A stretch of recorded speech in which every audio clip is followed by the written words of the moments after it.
Olá, segunda aula de treinamento de força para mulheres. Nesta aula vamos falar de características das fibras, força e potência comparativamente a homens, para a gente ver qual a magnitude dessas diferenças. O percentual de fibras tipo 1 e 2 é similar entre homens e mulheres. Então, quando se pensa do ponto de vista, quando se fala do ponto de vista relativo, percentual, é similar. Para a quantidade, o número de fibras, os estudos ainda são divergentes. Há estudo que sinaliza que não há diferença, o número é parecido, outros que há diferença, outros que em alguns músculos mostra diferença e outros não. Então, aqui há mais coisas sobre a quantidade, a gente vai precisar de mais estudos. Fibras tipo 1 e 2 são menores em mulheres, aqui um valor aproximado, aproximadamente 10% e 19% respectivamente, tipo 1 e tipo 2. A diferença de tipo 2 é maior, vou mostrar daqui um pouquinho.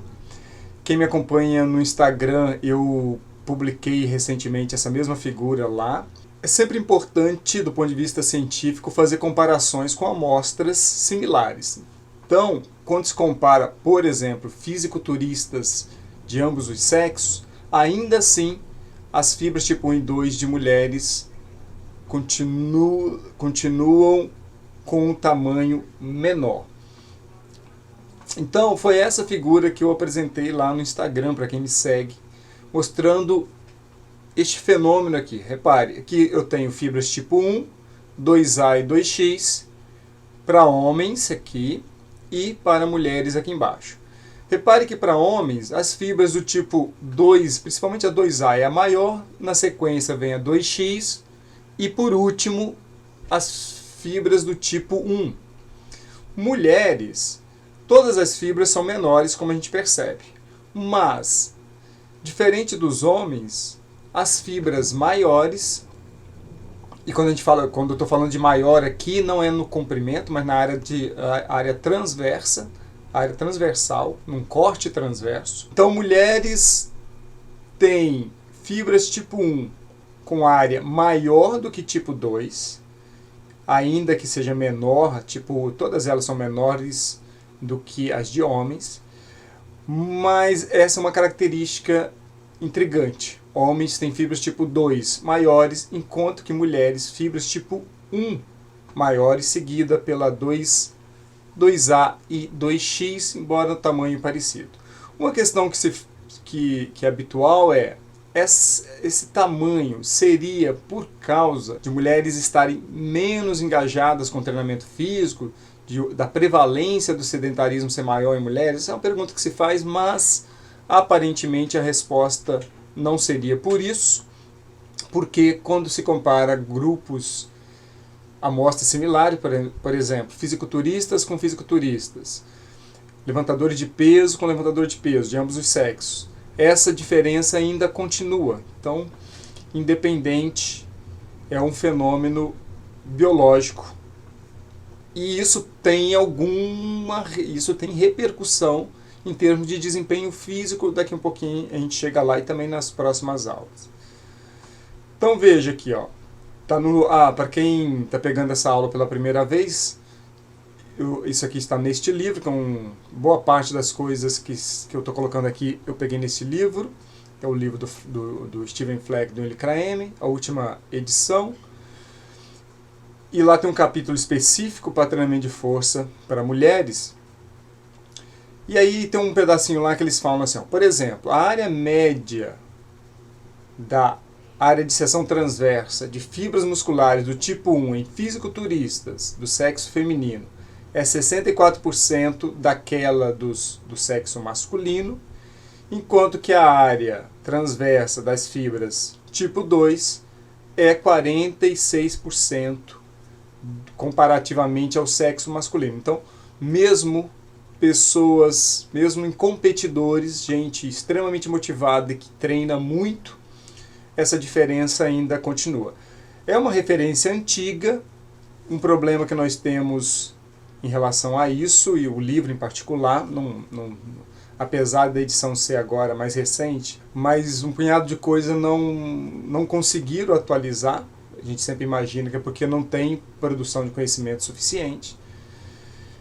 Mas esse é um resultado que foi publicado. Mas, em ambos os sexos, as fibras tipo 2 são as que respondem mais à hipertrofia. Então, com o treinamento, as fibras tipo 2 respondem mais.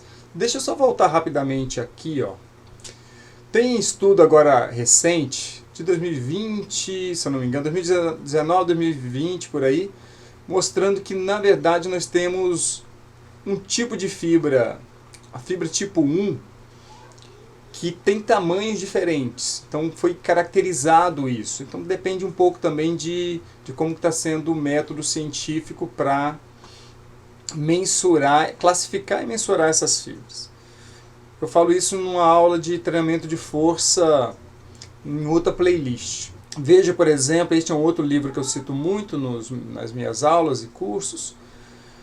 Aqui eu tenho no eixo Y área da fibra, e aqui antes de um treinamento, então isso aqui é de mulheres, ó, fibras tipo 1 maiores, depois 2A, e aqui uma mistura, um tipo de fibra que a gente chama de híbrida, né, porque não é facilmente classificada num tipo ou em outro. E aqui depois do treinamento, o que a gente percebe? Ó, fibras do tipo 1 houve ganho de 15%, as do tipo 2 tiveram ganho próximo de 50%, fazendo uma média aqui entre as duas coisas. Então as fibras do tipo 2 respondem mais ao treinamento. Infelizmente eu não tenho uma figura aqui, não achei uma figura de como respondem as fibras tipo 2 para homens, né, para a gente colocar aqui do lado uma da outra. Há estudo mostrando menor força e potência nas fibras tipo 2 de mulheres. Uma possível explicação estaria relacionada a uma área menor, já que a gente tem estudo também mostrando uma forte correlação entre área muscular e força, mas mulheres teriam maior resistência à fadiga, e que poderia estar relacionado ao fato das fibras tipo 1 serem maiores. É uma sugestão. Terem áreas, quando eu estou falando em maior, sempre entenda área, tá? Eu estou falando de área, não estou falando de volume nem de comprimento, tá? Por hora eu estou falando só de área. Por exemplo, a taxa de fadiga durante 50 ações isocinéticas de extensão de joelho consecutivas é significativamente menor. Embora nesse estudo, que também é um estudo antigo, não foi tão diferente assim, mas foi menor nas mulheres do que nos homens. Mas há outros estudos sugerindo isso, que mulheres têm uma resistência maior, resistência muscular maior, uma resistência à fadiga, toleram mais. Se é por causa do tipo de fibra ou se é algum componente neural, neuromuscular, ainda não se sabe completamente. Agora, em relação à força e potência, como que é isso comparativamente a homens? Mulheres têm aproximadamente, são valores médios, aproximadamente 60% a 63% da força de homens, isso quando faz uma média incluindo ambos os segmentos, mas quando se faz uma diferença aqui de segmento, ó, veja que aproximadamente 55% estaria no segmento superior e aproximadamente 72% nos membros inferiores. Então o que se percebe é que a diferença de mulheres e homens em relação à força e potência, diferente de mulher para homens, é menor nos membros inferiores e essa diferença é maior nos membros superiores. E homens, quando se segmenta também a quantidade de massa muscular, homens têm uma quantidade de músculo maior no segmento superior, isso falando proporcionalmente. Comparando, então, fazendo uma segmentação de segmento superior e inferior, a maior parte da musculatura masculina estará no segmento superior e, no caso das mulheres, proporcionalmente, elas têm maior massa muscular no segmento inferior, o que pode explicar essa menor diferença. Esses valores que eu estou apresentando aqui também mudam dependendo estou falando da articulação, mas obviamente da musculatura relacionada às múltiplas articulações. A sugestão de que com o treinamento de força, essa diferença, eu perdi uma palavrinha aqui, que essa diferença diminui. A sugestão de que com o treinamento de força, essa diferença ela se torne menor. Eu vou até mostrar alguma coisa mais adiante sobre isso. Mas não é algo consensual, não é algo que todo mundo mostre e concorde. Isso aqui é uma figura só para representar essa diferença na força aqui para um RM, né, que seria a força máxima. Homens têm maior força para membros superiores. Membros superiores e inferiores, embora a diferença é menor para membros inferiores. Agora, uma questão muito importante aqui, que eu vou falar mais adiante. Isso aqui é quando a gente fala em força e potência absoluta. Porque o correto, obviamente, é você fazer uma medida relativa à quantidade de músculo que cada pessoa tem.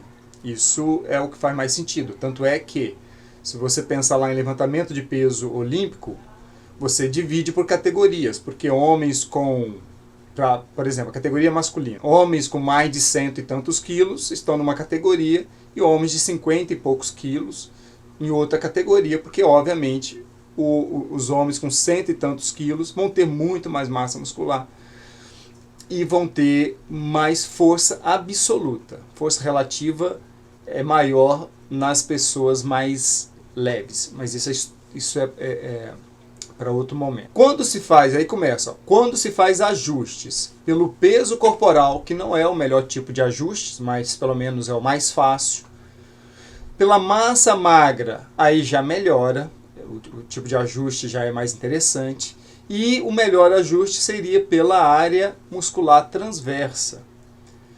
Quando se faz esses ajustes, a diferença entre homens e mulheres diminui muito e, dependendo do tipo de ajuste, pode até desaparecer, principalmente para membros inferiores e principalmente depois de um tempo de treinamento. Daqui vem a ideia de que com treinamento pode diminuir aquela diferença que eu falei ali atrás, se fizer um ajuste correto, ou seja, uma divisão, relativizar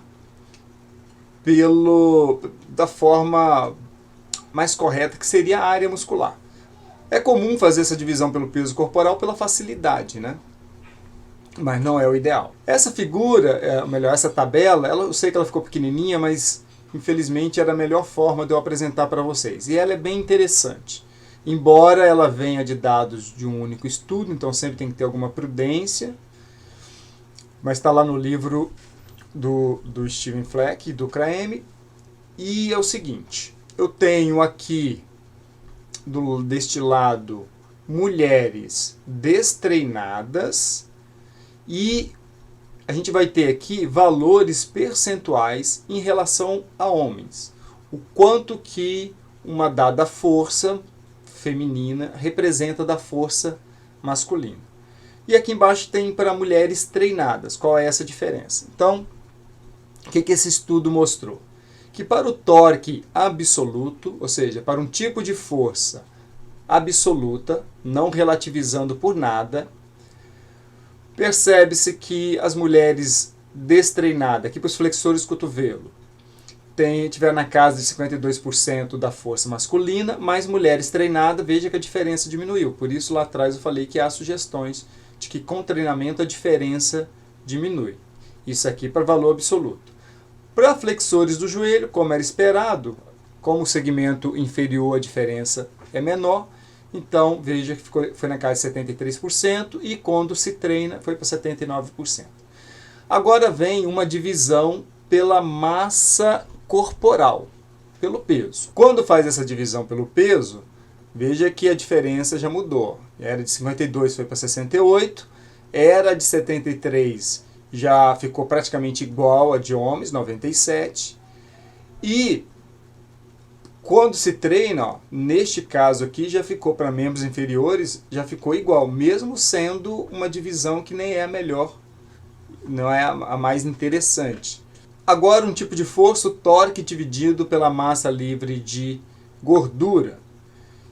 E aí a gente percebe que mulheres chegaram a passar dos valores masculinos, ou seja, ficaram acima quando faz essa divisão, tanto destreinada quanto treinada.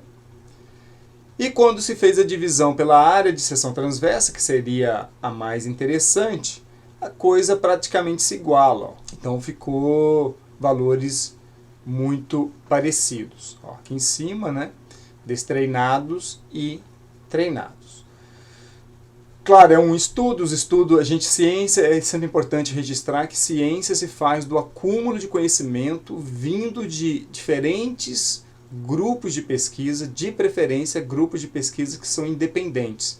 Então tem que ter muito cuidado sempre com um estudo só, estudo isolado, ajuda, mas tem que ter, às vezes, o leitor pode sair divulgando isso como uma verdade e está muito longe disso. O que se sabe é que há uma relação muito forte entre a área de seção transversa e força. Então, quando se faz a divisão pela área de seção, e faz exatamente por causa dessa relação, porque aí você faz um ajuste mais correto. Isso aqui foi só para reforçar que aqui em cima não é consensual, mas os trabalhos tendem a isso, ou seja, quando faz uma divisão, uma correção por área de seção transversa, você chega a valores mais equilibrados do que quando não se divide por nada, ou quando se divide só pelo peso corporal. Mas mesmo pelo peso, como a gente viu aqui, já costuma aproximar muito, ou até desaparecer a diferença. Há também diferença, tem estudo mostrando diferença, em relação à ação excêntrica e concêntrica. Também, de novo, aqui o Fleck, eles citam um único artigo antigo, e nesse estudo eles viram que a diferença para a ação excêntrica entre a diferença em relação a homens, né? Isso aqui é o percentual de mulheres, o percentual de força das mulheres em relação aos homens. Na fase excêntrica, essa diferença foi menor ou praticamente nada, como a gente vê aqui, e na concêntrica foi maior, que é um resultado intrigante, porque a gente sabe que na fase excêntrica as fibras do tipo 2 são mais acionadas, e como homens têm fibras do tipo 2 maiores, esse resultado é um resultado que não se esperaria. Mas é muito provável que esteja relacionado a outros fatores que podem ser neuromusculares, neurais, né, nessa integração neural, mas também pode ser de tecido motor passivo, já que os tecidos motores passivos, eles não são exatamente iguais entre homens e mulheres, mas são coisas que ainda precisa-se de mais estudo. Mas o curioso é que não é igual também excêntrico e concêntrico. Isso aqui eu tinha esquecido de clicar. Isso aqui eu não vou ler o texto inteiro, vou só destacar alguns pontos, depois vocês dão uma pausa aí para lerem o texto, se vocês quiserem. Mas basicamente é o seguinte, isso aqui comparou os recordes mundiais lá em 2001 no powerlifting, né, uma competição internacional de alto nível. E a comparação aqui foi interessante pelo seguinte, que eles compararam mulheres nessa casa aqui de 50 quilos e homens também com 50 quilos. É uma comparação interessante. Mulheres que estão nessa categoria de 50 quilos e homens também por aqui. E aí o que se percebeu? Que a diferença percentual de mulheres para homens no agachamento foi de 78%, no supino 79%, ou seja, isso aqui não é a diferença, é a aproximação, ou seja, a quantidade de força das mulheres em relação a homens foi, neste caso aqui, de 78%. Né? Maior do que isso, se fosse 100%, seria igual. Tá? Então, para o supino 79%, que é um resultado surpreendente, já que para o segmento superior, de modo geral, mulheres têm menos força, então esperaria-se um valor um pouco menor, e para o levantamento terra na casa de 78%. Ou seja, valores muito parecidos, sem, obviamente, fazer nenhum valor relativo aqui, né? Não se dividiu por nada. Em 2012, os recordes mundiais de levantamento de peso olímpico, na categoria perto de 63 quilos, é a mesma história, homens e mulheres em categoria próxima aqui de 63 quilos.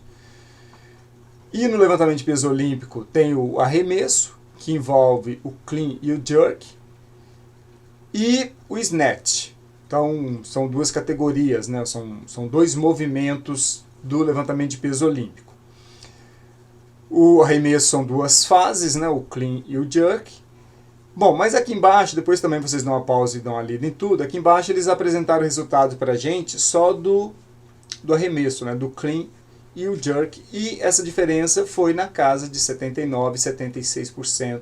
79% para o clean e o 76% para o jerk. Também casando com aquela informação do artigo anterior, que era de 2001, e esse aqui já é de 2012. Esse artigo não estava citado na edição anterior do livro. Bom, então resumindo é que quando faz a medida absoluta, mesmo no alto nível, no alto desempenho, fisiculturista ou levantamento de peso olímpico, que é mais interessante ainda, já que o levantamento de peso olímpico, a ideia é, de fato, força, a diferença continua entre mulheres e homens. Bom, eu estou colocando aqui para a potência muscular, que é uma mistura, né, de força e potência. Potência eu já expliquei também em aula que é força multiplicado pela velocidade. No livro de 2006, os autores, o Fleck e o Kraemer, eles falavam que a potência relativa, ou seja, quando já se dividia, era de 65%. Era 65%, não é 65% menor para mulheres, não. Isso aqui é um erro meu. O percentual de força das mulheres comparativamente a homens era de 65%, ou seja, era equivalente a 65% daquilo que os homens faziam. Então, se os homens levantassem 100 kg, mulheres levantariam 65 quilos. Mas ele já falava numa medida relativa, e o que esse estudo aqui em cima mostra é que, na verdade, para valores absolutos já é maior do que isso. Então, a diferença relativa deve ser bem menor. Para saltos, a diferença absoluta de mulheres e homens treinados tem variado de 50% a 79%, e a relativa, essa diferença, ou melhor, relativa à massa livre de gordura, a diferença praticamente some, fica entre nada, né, zero, até menos, uma diferença de 5,5%. Para no sprint, corridas rápidas, a diferença relativa foi de aproximadamente 77%, enquanto que no ciclismo, no sprint, mas no ciclismo, fazendo o teste de Wingate, que é um teste bem conhecido, um teste anaeróbio bem conhecido e famoso, a diferença já foi bem menor. Esses resultados lá no livro, eles citam vários artigos, então por isso que eu botei aqui, ó, 50, 79, porque esses valores oscilam bastante entre os estudos. Mas o que a gente consegue interpretar é que, de fato, o valor absoluto, mulheres têm menos força absoluta, enquanto que em medidas relativas, mulheres se aproximam muito ou a diferença até desaparece. Isso vale para salto, vale para sprint, vale para força máxima em diferentes testes. Há outros resultados lá no livro que eu não trouxe, porque ficaria cansativo, mas tem resultado lá para o isocinético, e aí tem diferentes velocidades. Tem também resultado para diferentes percentuais de um RM, porque dá para você testar um RM, 90%, 80% e por aí vai. Para taxa de produção de força, que é algo mais relacionado ao isométrico, então tem bastante coisa lá. Não trouxe para não ficar muito cansativo, e também porque do ponto de vista da aplicação na prática, para a maioria das pessoas, isso não é tão impactante assim, interfere pouco. Isso tem mais a ver com interesse em conhecer mais profundamente o assunto. Os próprios autores falam em um dado momento, a quantidade de pesquisas voltada a esse tópico é limitada. E talvez mais importante que o limitada, que vale mais a pena considerar, é aquilo que eu falei na primeira aula, onde eu mostro as dificuldades relacionadas tanto à complexidade biológica feminina, mas também o fato de que historicamente mulheres são menos estudadas e que, mesmo se tivéssemos o mesmo número de estudos entre homens e mulheres com a mesma qualidade, muito provavelmente a gente teria mais dificuldade de interpretar mulheres, porque a variabilidade entre mulheres, uma mulher e outra, costuma ser maior do que de um homem e outro, em virtude desta complexidade biológica. Então, o ideal é que nós tivéssemos muito mais estudo com mulheres para a gente poder se aproximar mais, ou diminuir a incerteza, né, que é uma expressão mais correta na ciência. Né?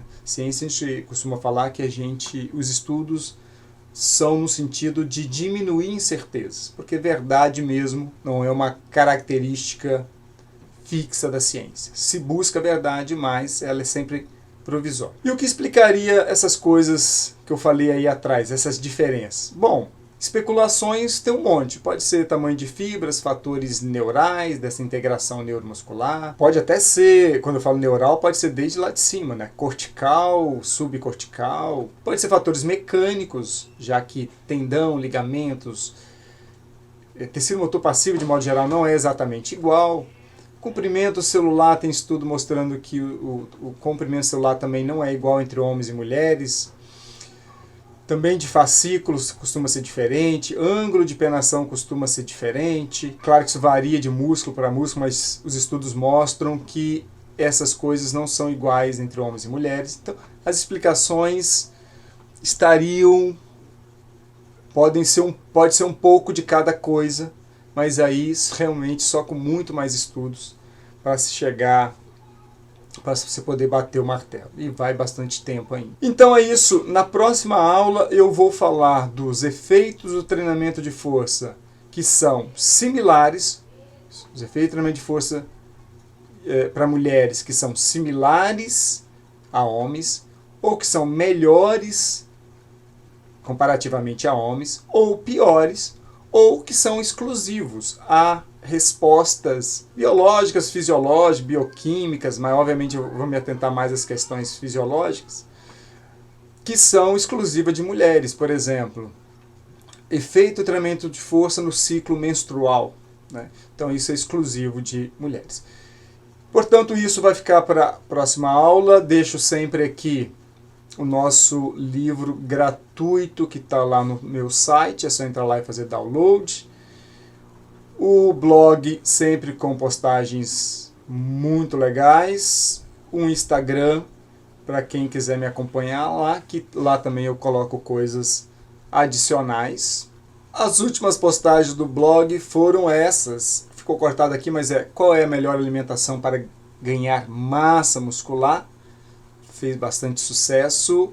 Eu convidei alguém muito competente para falar, para escrever sobre isso. Isso aqui fui eu que escrevi. Essas são as últimas postagens do blog. Então é isso. Até a próxima aula.